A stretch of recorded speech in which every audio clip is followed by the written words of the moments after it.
Alamin natin ang detalye mula kay RH29 Boy Gonzales. Boy. Mr. L, lakay dayo. Mukhang di nga natutulog eh. Sabi niya, walang tulugan eh. Sabi Aba, ni Pia Germ. parang kwago ha. Ayan, Ibabalik lakay muli ni Yorme Isko Moreno Dumagoso sa alas 7 ng umaga hanggang alas 4 ng hapon ng pasok sa lahat ng tanggapan ng Manila LGU mula sa dating alas 8 ng umaga hanggang alas 5 ng hapon. Ito ay matapos na magdesisyon mismo ang mga empleyado ng Manila City Hall nang tanungin ni Yorme sa ginanap na flag raising ceremony.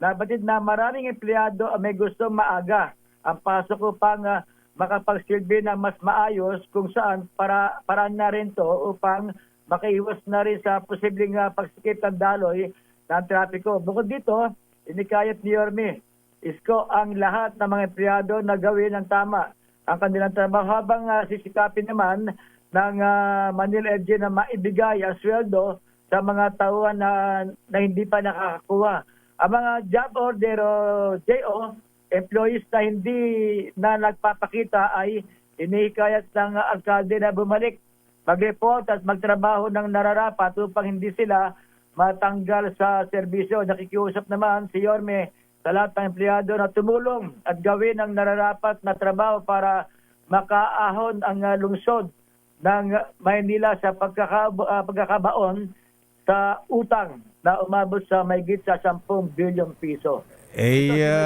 Boy, si Yorme kasi ang nagpauso ng malaking utang eh. Ayan, tuloy, nagaya. Ayan, nagaya yung pinalitan.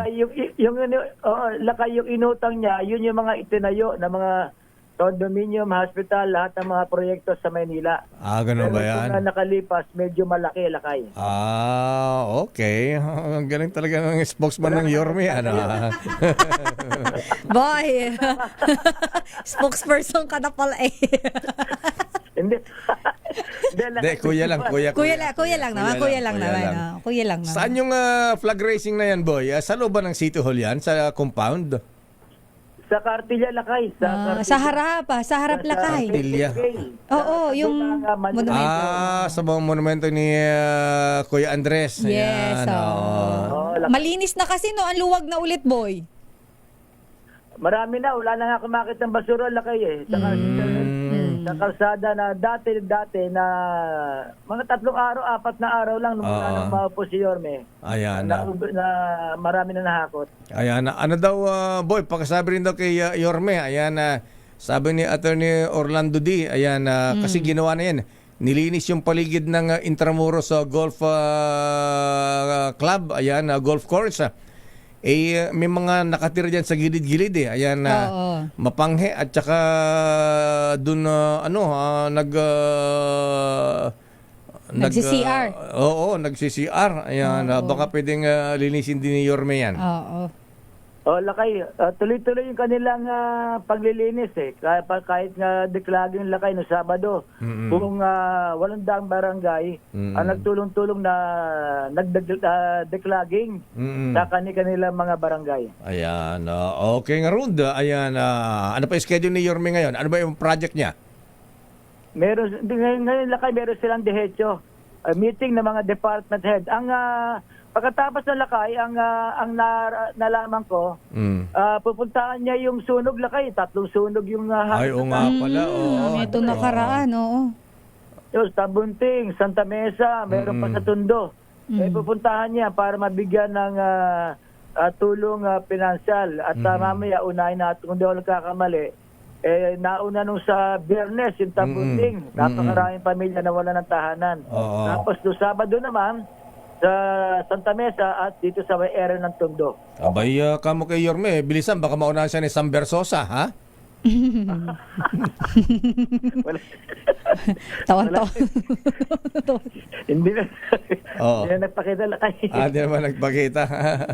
Ayan, papakita ulit yan. Ayan, relax ka lang. Ayan, makalma ka lang. inintay lang si Ria. Ayan, Rian. Sino? Rian. Lakay. Rian, Yung kanyang girlfriend. Okay nga Rod, ayan, tuloy mo yan, Yorme. Ayan, in fairness, ganyan makailangan natin. Sana Yes. gayain lahat ng mga mayors. Ayan, itong ginagawa ni Yorme Isko, ayan, na naglilinis sa kanyang syudad sa lungsod ng Maynila. Tsaka nakita ko pala, Kuya Boy, kasi kuya siya ni Yorme, kuya ko na rin to si Boy G. Yung mga tendero pala na inalis doon sa mga sa area dyan sa Divisoria. Ngayon, may pwesto na sila no, na maayos.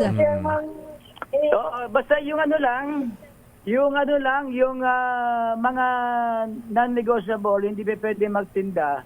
Yung Recto, Carriedo, Soler, Quezon Boulevard, Blooming Street, may mga sa Pedro Hill, Padre Paura, yan na lakay. Pero yung mga side street naman, may mga vending area na inilaan naman para makapagtinda yung mga vendor. Ayan. After na malinis lahat to ni Mayor, mapaganda ang Maynila. Boy, tatakbo siya ulit sa 2028 presidential elections. Hindi na lakay, nangako ng 9 na taon eh. 9 na taon ba? Nangako sila. So, hindi 9 na taon sila. So hindi tatakbo yung 2028. Ayan, na presidente next presidential election. Hindi na rin magpapatok sa lakay. Ganun. We. Basher. Sige. Pero ako, natutuwa ako Lakay na maganda na ulit. Malinis na ulit ang Maynila. Yes.